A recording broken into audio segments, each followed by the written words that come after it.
Bonjour Alexis, on se retrouve dans le quatrième week-end régional des Téméraires, en Saône-et-Loire. Qu'est-ce que tu peux nous dire du cadre, de sa spécificité? Bonjour Laurent. Alors effectivement, on est dans un cadre qui est assez particulier, hein. J'ai l'impression qu'on monte en gamme, chaque année, hein. Nous nous trouvons effectivement au milieu de la Saône-et-Loire qui est une zone que je ne connais pas vraiment. Pour un franc-comtois qui a plutôt l'habitude d'une campagne un petit peu rustique, là, on a vraiment l'impression d'être au milieu d'un grand jardin, d'une campagne assez sophistiquée dans un sens. Ouais, j'ai été assez frappé par la beauté des paysages. C'est vrai que le cadre est vraiment génial pour le coup. Est-ce qu'on peut parler un peu de l'évolution de la communauté depuis ses débuts? Qu'est-ce que tu peux nous dire du chemin parcouru, de comment tu ressens les choses, comment tu vois les choses? Parce que toi, tu as été t'es un peu depuis les débuts de la communauté. Est-ce que tu as un petit bilan à nous faire sur ce sujet? Bah, alors déjà, pour, ce qui est du week-end régional en lui-même, c'est vrai que là, on en est au quatrième et il y a 3 ans de ça, au premier week-end régional, on était dans des tentes, sur des matelas inconfortables, à côté d'une rivière sans les commodités, avec, je crois 3 enfants. Donc, depuis 3 ans, là, on a presque autant d'enfants que d'adultes désormais, dans des chambres très confortables, des petites maisonnettes, absolument magnifiques et enfin, avec un confort, assez important désormais. Donc déjà, rien qu'au point de vue des week-ends régionaux, on est énormément monté en gamme. C'est vrai que les internautes ne le savent pas, mais et on a même une piscine creusée, donc on est vraiment un petit peu, c'est vraiment chouette. C'est vraiment les colonies de vacances, mais plus, plus. Moi, je voulais aborder un autre sujet, qui te concerne vraiment spécifiquement, c'est que tu vas bientôt devenir papa. Est-ce que tu peux nous en parler? Comment tu vois les choses? Comment tu appréhendes, ce moment qui va bientôt arriver et éventuellement peut-être tisser un lien ou pas avec, la communauté puisqu'on les Téméraires sont avant tout une communauté très familiale où, l'enfance et la famille a une place importante. Alors qu'est-ce que tu peux nous dire, de tout ça? Alors non, j'ai pas d'appréhension particulière, hein, je devrais peut-être d'ailleurs, mais non, non, enfin, pour ma part, ça fait longtemps que je désirais avoir des enfants, ça a été très, très désiré. Par conséquent, Heu, aucune appréhension particulière. En plus, dans le cadre de ma vie personnelle et de mon travail, actuellement, je suis dans une période où, j'ai beaucoup à faire. Je sais que, quand viendra la naissance de mon enfant, je serai dans une période où je serai un petit peu plus tranquille. Par conséquent, non, je m'inquiète pas plus que ça et la communauté du coup, dans tout ça effectivement va bien venir se enfin la naissance de cet enfant va bien venir s'insérer, d'une certaine manière dans la communauté puisque comme tu l'as dit, on est dans un cadre qui est très, très familial et on se pense comme ça depuis, désormais, plusieurs années et enfin la communauté, d'une manière générale est une aide effectivement pour l'accueil des nouveaux venus et des enfants notamment et on sait qu'on peut compter sur beaucoup de couples avec enfants désormais pour se préparer psychologiquement et puis alors ou également matériellement aussi, hein, dans une certaine mesure donc oui, la communauté est un renfort, certain pour, ma tranquillité personnelle, psychologique, à l'arrivée de cet enfant. Bah, je te remercie, Alexis pour tout ce compte rendu, de ce week-end régional, et je te dis à la prochaine. Salut, à la prochaine, merci à toi.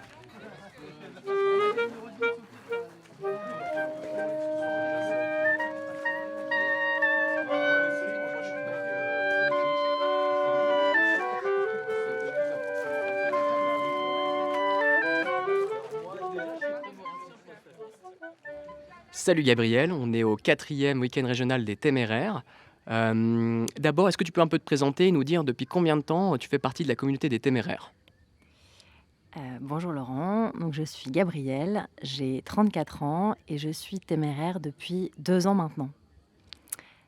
Je peux te parler du week-end régional, donc c'est notre, 2e week-end, régional. Alors non, c'est notre troisième week-end, régional. Une anecdote amusante sur notre week-end, notre premier week-end, régional, pardon.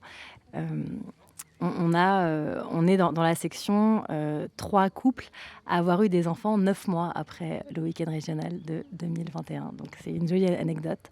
On a donc 3 enfants qui ont aujourd'hui 13, presque 14 mois, et qui sont nés la même semaine. Voilà, nous en sommes assez fiers. On trouve que c'est une belle histoire. Alors je pense qu'en effet, les valeurs qui sont prônées par notre communauté, nous ont donné envie, nous ont donné l'impulsion, nous ont quelque chose s'est passé. Est-ce que c'est mystique? Est-ce que c'est purement, physique? Mais en tout cas, voilà, on a ces 3 couples, on a eu cette même énergie, simultanée et 3 enfants ont jailli de cette belle énergie. Ça, c'était un joli message, c'était pour tout le monde. J'étais avec toi à l'Institut Iliade, plutôt le colloque de l'Institut Iliade de 2023. On était à Paris, on était plusieurs téméraires en délégation, on va dire. On a passé un chouette moment. Est-ce que tu peux un peu nous en parler, nous donner des anecdotes, ton ressenti? Qu'est-ce que tu as aimé? Qu'est-ce que tu as moins aimé? Voilà, gros, qu'est-ce que c'est ton expérience? Est-ce que tu as l'habitude d'ailleurs de fréquenter des événements ou des lieux pareils ou c'était un peu la première fois Alors, c'était la première fois que je me rendais à ce type d'événement. Ce qui m'a intéressée, c'était la programmation avec, des conférences de qualité. Pour être tout à fait honnête, j'ai pas assisté à beaucoup de conférences parce que j'étais assez fatiguée et que le niveau intellectuel était quand même assez élevé. Hem et voilà, j'étais peut-être pas assez dans cette énergie-là. Les quelques conférences auxquelles j'ai assisté m'ont beaucoup, beaucoup plu. Ce qui était intéressant pour nous, les téméraires, c'était aussi de représenter notre communauté au sein d'un événement, hem, plus large, voilà, regroupant tout le milieu, identitaire. Une anecdote intéressante, c'est que j'avais une jolie photo de ma fille en train de lire, le dernier livre de Rochdy et donc j'ai pu lui montrer la photo. Je pense que ça lui a fait plaisir et j'ai pu ainsi introduire notre communauté, dans de bonnes conditions. Pour passer à un sujet qui est un peu connecté, mais un peu différent, je sais que tu as fait un petit peu de militantisme. Alors, à ton échelle, est-ce que tu peux nous en parler? C'était dans quel cadre? Voilà, juste par curiosité, enfin, peut-être pour des gens. C'est vrai que les téméraires, on est une communauté identitaire. On fait avant tout du travail communautaire, de l'entraide, des événements, des projets. Voilà, on fait plein de choses ensemble. Mais ça n'empêche pas qu'il y a des gens, parfois, chez les téméraires, qui peuvent avoir envie de militer. Il y en a nombreux. Donc, toi, tu en as fait partie. Est-ce que tu peux nous en parler un petit peu du militantisme de ce côté-là? Alors oui, en effet, moi bon évidemment comme, beaucoup d'entre nous, je suis Éric Zemmour depuis de nombreuses années, que ce soit ses livres ou ses interventions télévisées sont toujours, voilà, de très bonne qualité. J'ai donc pris ma carte chez Reconquête, la première semaine parce que je suis une pionnière de chez Reconquête. De par mon travail et mon activité professionnelle, du coup, je ne pouvais pas vraiment militer à visage découvert, mais en effet, j'ai assisté à plusieurs réunions, au sein de mon territoire et c'était assez enrichissant. Ça m'a permis aussi de pouvoir développer un argumentaire, intéressant et c'est vrai que j'ai fait du militantisme plutôt à portée familiale, mais voilà, ça me tenait à cœur quand même bah, de réorienter tout ce que je recevais en information et j'avais vraiment besoin de le communiquer aux gens que j'aimais pour qu'ils aient eux-mêmes des éléments à leur possession pour faire leur choix dans l'isoloir et j'ai créé un groupe avec ma famille où je leur envoyais ponctuellement des réflexions, des pistes de réflexion, des vidéos, des thématiques et voilà, alors je ne suis pas dans le secret de l'isoloir avec eux, je ne sais pas si ça a fonctionné, mais en tout cas, c'est quelque chose qui m'a fait du bien de faire ça, de retransmettre ce que je recevais. Bah, je te remercie, c'est super, Gabriel. Et puis, bah, j'espère que tu seras avec nous pour le prochain week-end régional des téméraires en 2024. C'est ça déjà? 2024. Bah, écoute, merci beaucoup Laurent, merci à toi.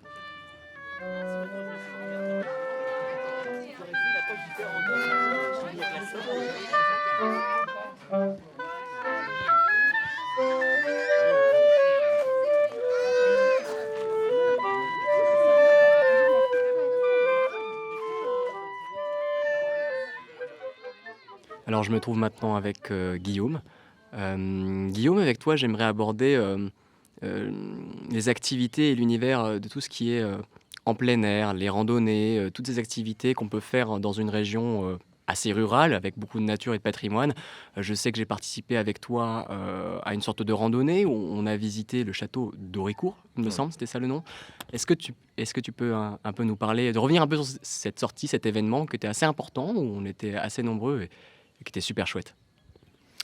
Oui, oui, tout à fait. Donc, la sortie au château d'Auricourt était ce que j'ai appelé une randonnée culturelle. C'est-à-dire que j'adore la randonnée, j'en fais depuis que je suis petit. Et ce que j'aime beaucoup dans mes randonnées depuis que j'en fais un peu plus lorsque je suis tout seul ou lorsque je suis avec des amis, bref, depuis que je suis devenu adulte et que j'ai grandi, c'est de faire des randonnées, mais avec des points de passage, avec des étapes intéressantes d'un point de vue culturel, d'un point de vue historique, ou même panoramique, avec des choses à voir. Et en fait, donc j'ai organisé cette randonnée culturelle qui avait pour but d'être à la fois une randonnée et à la fois une visite de château. Et à la fois une visite de quelques petits bonus, hein, j'aime bien que ce soit multiple. C'est-à-dire qu'on a commencé par voir, alors on est passé devant le château de Villers-Sexcel. Ensuite, on a parcouru les forêts, les bois de Haute-Saône pour arriver au château d'Auricourt, qui est un des plus vieux châteaux forts de Franche-Comté. Et on a fait la visite, le pique-nique, la visite du château, très agréable. Comment dire, les châtelains sont vraiment exceptionnels. Et, euh, et ensuite, après cette visite qui fut relativement longue, on est reparti. Et quand même, parce que jamais 203, il n'y en a jamais assez, un petit crochet par un prieuré, qui est le prieuré de Marat, plutôt on dit. Et après, retour, la boucle est bouclée. On finit à Villers-Sexcel. Et puis évidemment, après une bonne journée de marche, un petit coup, une petite bière en terrasse dans le petit bourg qui est Villers-Sexcel, avec le soleil couchant derrière l'église. Et voilà, une belle journée représentative de ce qu'on peut faire l'été chez les Téméraires, où on était assez nombreux d'ailleurs. Hein. On était quand même une petite vingtaine, il me semble. Donc voilà, de très bons retours, tout le monde en était très content. Il y avait même des Bourguignons qui venaient de loin. Euh, et voilà. Ce que tu me racontes me rappelle d'autres activités qu'on fait souvent en partenariat avec Elix Dijon, qui est un groupe en Bourgogne, du côté de Dijon. Ils avaient organisé il n'y a pas longtemps une randonnée sur l'oppidum de Bibracte, qui n'existe plus vraiment, mais en fait qui est le Montbeuvray, dans le Morvan, pour ceux qui connaissent. Donc un lieu celte, en fait, un lieu d'héritage gaulois, même s'il ne reste plus grand-chose à voir. Est-ce que tu pourrais nous parler, parce que je sais que tu avais des projets justement initiés, des randonnées à faire justement avec d'autres groupes communautaires identitaires ou d'autres groupes identitaires sur la région comme Elix. Est-ce que tu peux nous en parler? Oui, alors Elix, moi je les connais depuis un an à peu près. Je les ai rencontrés plusieurs fois et je les apprécie vraiment. Là, ils sont venus nous faire un petit coucou à notre week-end régional. Vraiment très sympa, je trouve qu'on a un bon courant qui passe. Et oui, effectivement, alors c'est beaucoup eux qui nous ont invités à faire des randonnées chez eux au début. J'étais pas là pour Bibracte, mais j'étais là pour la randonnée en hommage de Vincenot dans sa maison.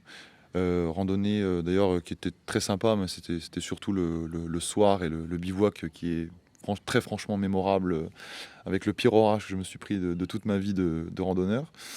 Et pour l'anecdote, à 3 h du matin, ma tante s'est envolée, les sardines ne tenaient plus, et j'étais en poncho, en slip, sous la pluie à 3 h du matin. C'était les cheveux détachés parce que j'avais perdu mon élastique. Donc j'avais vraiment une dégaine d'ours ou de Gaulois qui a fait un voyage spatio-temporel proche de la maison d'Henri Vincenot. Enfin bref, c'était lunaire. Et donc oui. C'est quoi en fait? C'est Conan le barbare chez Vincenot? On m'a clairement appelé Vercingétorix. Hein, et on s'est dit, mais c'est qui ce type? Non, mais plus sérieusement, oui, j'ai projet d'organiser je leur en ai parlé hier soir d'ailleurs. J'ai projet d'organiser une randonnée, mais cette fois-ci chez moi, puisque Elix nous ont beaucoup invités. Nous ont beaucoup invités dans leur terre et j'aimerais leur rendre l'appareil en leur faisant visiter mon département, ma petite région qui est la Haute-Saône, qui est assez secret, hein, qui est très peu connu, et c'est peut-être tant mieux comme ça d'ailleurs. Donc la région des Vosges saunoises, où il y a beaucoup de choses à voir, les mille étangs, les ballons comtois, c'est vraiment le pays de Luxeuil, il y a vraiment beaucoup de choses à voir. Et j'aimerais leur organiser une randonnée et bivouac, randonnée culturelle, hein, toujours sur le thème de Saint-Colomban, qui est un moine irlandais très connu chez moi, puisqu'il est le saint patron de Luxeuil. et qui a évangélisé la région, qui a permis à Luxeuil de renaître de ses cendres après l'invasion des Huns qui ont complètement rasé la ville et elle est tombée dans l'oubli pendant 150 ans. Donc voilà, c'est un personnage qui a sa statue dans Luxeuil, qui est très connu par chez moi, mais bon, les frontières sont très vite atteintes pour sa célébrité. Et donc voilà, j'aimerais organiser cette randonnée. Je leur en ai parlé, ils sont très très chauds, ils ont envie de venir le plus nombreux possible et on essaiera de l'être aussi. Et voilà, j'essaierai de faire quelques petites étapes assez sympathiques et ça s'annonce, pour cet été, ça s'annonce vraiment sympa. Bon, pas mal de projets, c'est super. Je voulais revenir sur un point, pendant le week-end, je t'ai vu avec un attirail, en fait, je croyais que c'était du béour, mais en fait non, on m'a dit que c'était Ah de non, non, non. l'escrime. Donc en fait, c'est des genres d'épée. Enfin, est-ce que tu peux nous expliquer un petit peu ce que c'était cette activité avec à la fois, oui, c'est vrai, des masques d'escrime et des épées qui ressemblaient quand même à qui m'ont semblé des épées médiévales, je me trompe peut-être complètement. Est-ce que tu peux nous en dire un peu plus sur ces activités Ah oui, alors effectivement, comme beaucoup de petits garçons, le rêve ultime a toujours été de devenir un chevalier, un guerrier. Enfin, tout cet univers-là m'a toujours fasciné, m'a toujours transporté. Donc effectivement, fut un temps, pendant plusieurs années, j'ai fait de la reconstitution historique, donc principalement médiévale, de la période viking. Et, euh, et, euh, et j'avais encore un peu de matériel, alors j'ai arrêté depuis quelques temps, mais j'ai justement, de par mon investissement au sein des Téméraires, j'ai trouvé quelqu'un qui pratiquait aussi les AMHE. Alors je rappelle, les AMHE, c'est les arts martiaux historiques européens, qui sont en fait la recherche de nos arts martiaux à nous, les Européens. C'est-à-dire qu'on connaît tous très bien dans la société les arts martiaux japonais, les arts martiaux asiatiques, sud-est asiatiques de façon générale. Mais nous, Européens, avons aussi nos arts martiaux qui sont très multiples, très divers, parce on peut utiliser, en fonction des époques, différents matériels, différentes armes, différentes armures. Et bref, la MHE, c'est à la fois il y a un aspect théorique, intellectuel, de recherche de sources, de recherche de comment ces pratiques se faisaient. Et puis, il y a la pratique, ce que je préfère évidemment, où ça se fait avec des masques d'escrime et du matériel. Alors évidemment, nous, ici, j'étais avec mon camarade François à faire un petit peu d'AMHE et à me dérouiller. Au sens où j'étais rouillé, hein, j'ai pas trop pris de dérouillé, ça va. et, en fait, oui, on a tous les deux nos masques d'escrime et tous les deux nos gants bisons. Alors, par contre, on n'a pas fait de la reconstitution historique de la même époque, hein. Il y avait 600 ans entre nos de différence d'âge entre nos armes. Donc c'était assez inégal, mais en fait, en vérité, on s'en fiche un peu. C'était surtout pour s'amuser, pour se mettre un peu des coups sur la tête et se faire du bien. Et après, on a fait au bâton, on a essayé différents attirails, donc c'était très sympa. Mais non, ce n'est pas du béour, hein. Le béour est un sport très particulier avec ses codes. Où les armes ont une autre utilité. Le but, c'est de mettre son adversaire à terre. Nous, on était là vraiment pour faire de la touche franche, mais de la touche, et puis voilà, surtout pour s'amuser. Ok, je te remercie pour toutes ces informations je pense qu'on a bien cerné tes passions, tes centres d'intérêt et la façon dont ça peut se propager et exister au sein de la communauté. Donc c'est super chouette. Je te remercie, Guillaume. Eh ben, merci beaucoup à toi.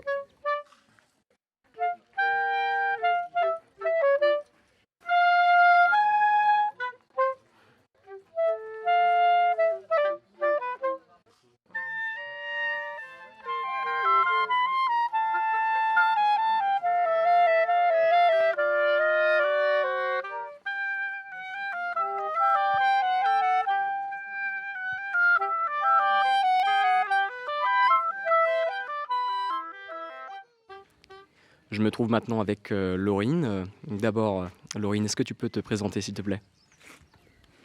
Oui, donc je m'appelle Laurine, j'ai 25 ans. Je suis enseignante en primaire avec des grands élèves de CE2, CM1, CM2. Je habite à la campagne, en Haute-Saône, début des Vosges saunoises. On aime beaucoup le coin pour la nature et c'est un cadre qui nous paraissait favorable pour élever des enfants. J'ai un fils, bien sûr, qui est d'ailleurs avec moi si vous l'entendez. Hector, il a maintenant 13 mois. Alors tu dis nous, tu parles de ton fils, on peut en dire un peu plus. En fait, tu as rejoint les Téméraires grâce ou via Guillaume, qui est ton conjoint. C'est lui qui d'abord a rejoint les Téméraires et par la suite qui t'a proposé petit à petit de participer à des événements. Moi, il y a quelque chose que j'ai noté à travers, enfin, depuis quelques années, en tout cas depuis que tu es dans la communauté, c'est qu'au début, tu étais un peu en retrait et étonnamment, mais de manière très positive, j'ai vu que tu t'es de plus en plus impliqué. Et c'est quelque chose que j'ai noté. Et est-ce que tu pourrais nous parler de ce que c'est comme expérience d'être une conjointe, en fait, qui rejoint la communauté, pas par elle-même, mais par son conjoint et comment ça s'est passé? Est-ce que tu avais des appréhensions quand Guillaume un peu t'a fait faire des événements, t'a demandé de l'accompagner? Comment tout ça s'est passé en fait? Alors effectivement, c'est un peu particulier parce que la première fois que je suis venue à un week-end régional, il m'a présenté l'événement comme un rassemblement d'amis en fait. Et genre on en reparlait récemment parce que j'étais vraiment surprise la première fois, je suis arrivée, il connaissait du monde et il y avait d'autres personnes qu'il ne connaissait pas. Et je me suis dit, mais c'est bizarre ce truc, il connaît pas tout le monde, il m'a dit que c'était des amis. Il m'a pas du tout présenté la communauté comme un rassemblement de personnes avec des mêmes idées, les mêmes valeurs, les idées politiques, les valeurs de famille, tout ça. Et donc j'étais un petit peu aussi intimidée, effectivement, mais détendue en même temps, vu que c'était des amis. Donc je me suis dit, bon, ben, on y va, c'est cool. Et c'est un peu plus tard, en fait, il voulait pas me faire peur avec ses idées politiques à lui.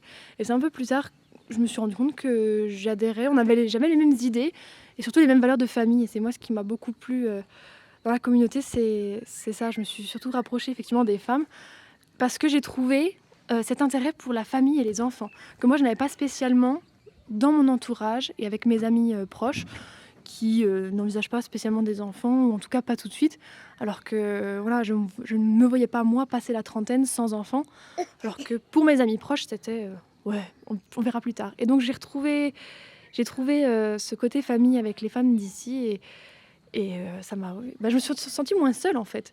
Et on échange beaucoup au sujet des enfants et de l'éducation et c'est très plaisant d'avoir des femmes avec qui échanger là-dessus et avec les mêmes idées et ambitions pour les enfants, les mêmes envies pour l'avenir, de calme, et d'être entouré des nôtres, quoi. Et est-ce que tu te verrais toi-même un peu faire comme ton conjoint Guillaume, c'est-à-dire peut-être faire la publicité sans la faire, c'est-à-dire de proposer à des gens qui ne font pas partie du milieu identitaire, qui ne s'y intéressent pas pour tout un tas de raisons, sans forcément être en contradiction avec les valeurs, mais plus par des intérêts pour le monde politique ou les idées politiques, comme ça peut avoir lieu pour plein de gens. Est-ce que tu te verrais peut-être dire à des gens de ton entourage, tiens, est-ce que ça te dit de venir à un de ces week-ends avec nous, j'ai des amis, faire ce qu'a fait Guillaume avec toi. Est-ce que tu t'en sentirais capable et est-ce que tu penses que ça serait souhaitable? Je m'en sens de plus en plus capable et j'en ai de plus en plus l'envie. Ne venant pas de notre bord politique à l'origine, enfin n'étant pas très politisé tout simplement, c'est ce que je disais aussi tout à l'heure, Guillaume ne voulait pas me faire peur avec ses idées, mais finalement j'y adhère et je les assume de plus en plus. Évidemment, les amis dont je parlais qui veulent des enfants plus tard sont plutôt de gauche et le discours qu'elles tiennent me plaît de moins en moins, si je puis dire. J'ai de plus en plus de mal à discuter de certaines choses avec ces amis-là. Et effectivement, j'ai de moins en moins envie de me cacher parce que je pense qu'on a raison, en fait. C'est des belles valeurs et il faut défendre nos idées et défendre la famille, puisque moi, c'est plus ce penchant-là qui m'intéresse. Et donc, je suis de plus en plus encline à en parler, à dire que je fais partie de cette communauté qui, au début, a été présentée par Guillaume comme « Non, mais c'est un groupe d'amis, vivre un peu caché ». Et j'ai de plus en plus envie d'en parler, de le dire. Et voilà, ouais. Je suis dans une communauté, on promeut la famille parce que c'est une belle chose, il ne faut pas en avoir honte. Il ne faut pas avoir peur de dire « Voilà, moi, je suis une femme et oui, je veux m'occuper de mes enfants ». Moi, ça a toujours été mon ambition en fait, et c'est pour ça que ça a bien adhéré avec la communauté. Et c'est mal vu aujourd'hui, j'ai l'impression de dire ça. Donc non, je veux le dire fièrement. Et effectivement, si j'ai l'occasion, si j'ai des amis qui pourraient être réceptifs à ce message-là, ce sera avec plaisir que je leur dirai de nous rejoindre. Ben, je te remercie, on te sent vraiment épanoui dans tes paroles et ce que tu nous as dit. C'est super. À la prochaine, Laurine. À bientôt.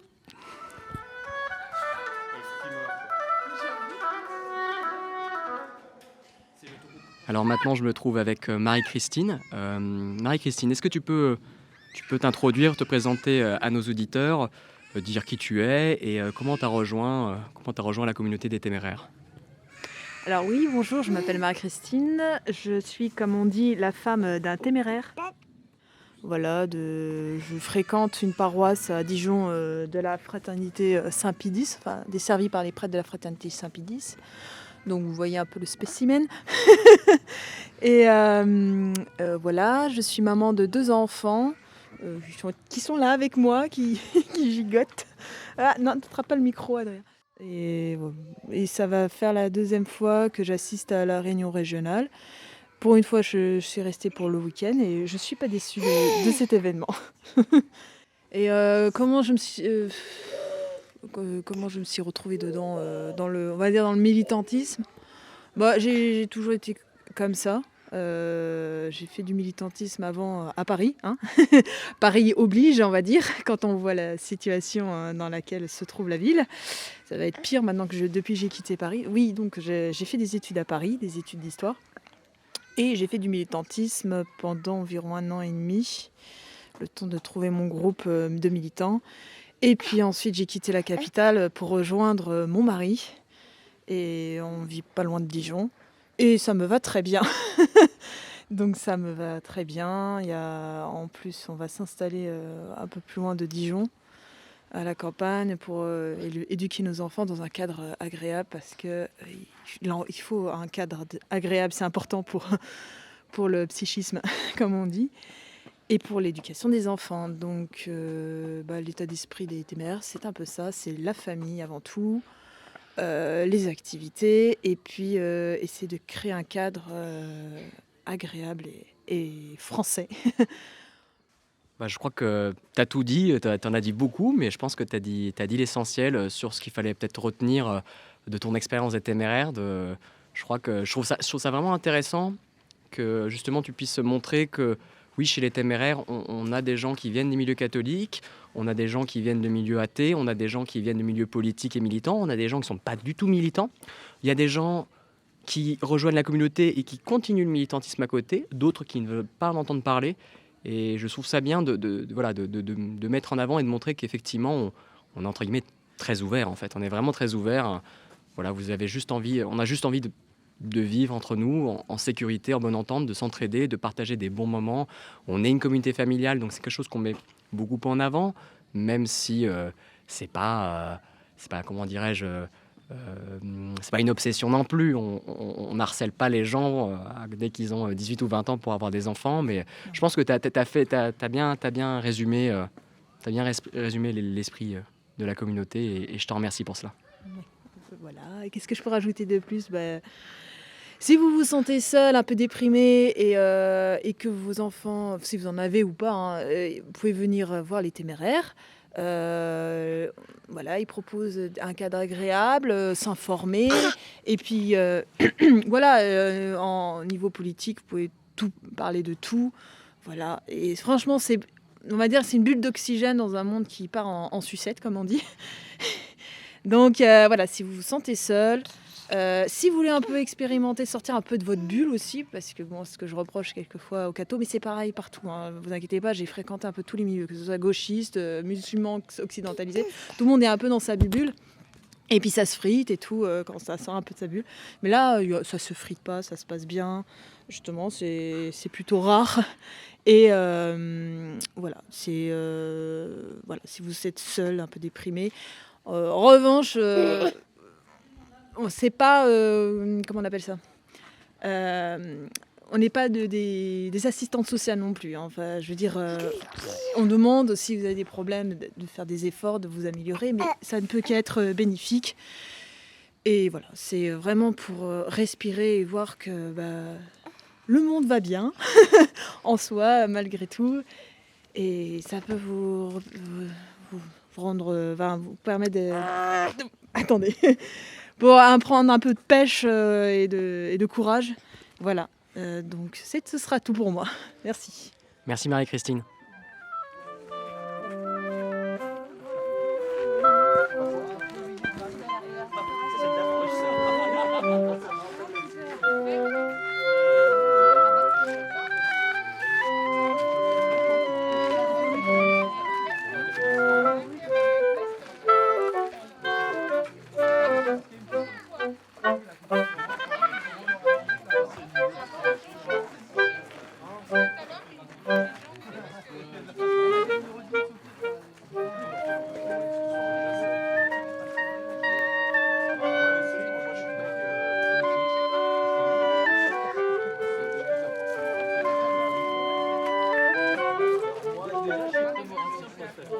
Déjà lavé.